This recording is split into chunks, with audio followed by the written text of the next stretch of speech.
AYANOKOJI Kiyotaka is a serial winner. He wins in academics, chess, heck, he even excels in calligraphy. However, the reason for his success is actually not the brutal regimen he endured in the White Room. It is something much more fundamental. AYANOKOJI wins effortlessly because he was taught the art of learning itself. In the next 5 minutes, you are going to learn about AYANOKOJI's 5-step framework that will literally skyrocket your grades, even while investing less time. But before we talk about the framework, let's first address some studying mistakes that are currently holding you back. If you don't correct these, your efforts will be as frustrating as working 12 hours in a factory only to receive a $2 check.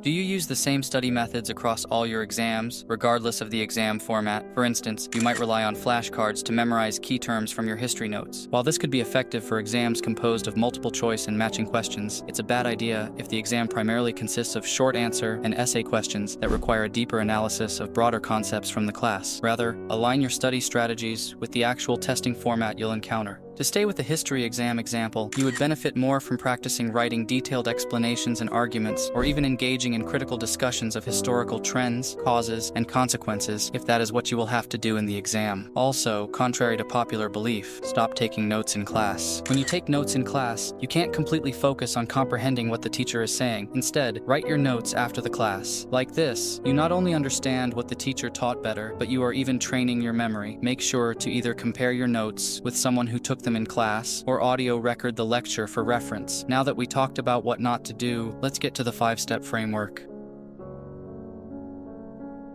Do you ever feel like your brain just can't take in any new information? This stems from the fact that we need to be alert to initiate neuroplasticity. Becoming alert involves various mechanisms, but primarily the release of epinephrine in the brain and body. One straightforward method to increase alertness is taking 25 to 30 deep breaths, while inhaling through the nose and exhaling through the mouth. After exhaling completely, hold your breath for 15 to 60 seconds. Then, take a single inhalation and hold your breath again. Remember that it is important to avoid forcing the breath hold. Just resume normal breathing once you feel the urge to do so.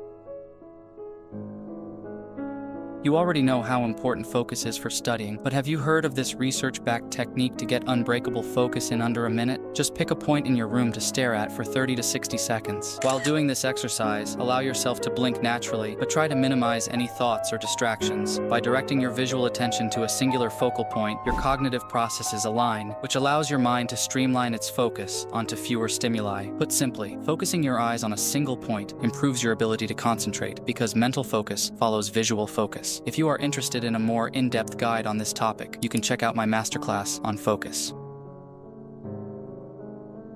Allow me to introduce you to a fascinating learning technique known as doing nothing. Now hear me out. Anytime you are learning something, it pays to have random intervals of around 10 seconds, where you disengage from active cognitive tasks and let your mind wander. This is so powerful because when we pause, the brain areas active in the activity we were just doing don't stop, but instead replay the patterns of activity that occurred during the actual task. However, this replay happens 10 times faster than the original learning. Leveraging the gap effect not only makes it easier for the brain to retrieve the learned information, but also allows it to make novel connections and solutions that may not have been obvious during the active learning phase.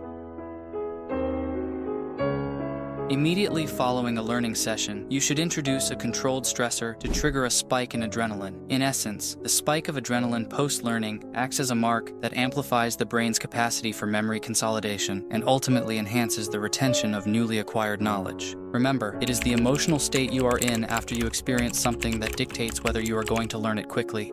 This is why research shows that caffeine intake directly after trying to learn something is so beneficial, as caffeine releases adrenaline. Another way to spike adrenaline immediately after a bout of learning is to take a cold shower, but remember that you should start slow if you are new to cold exposure.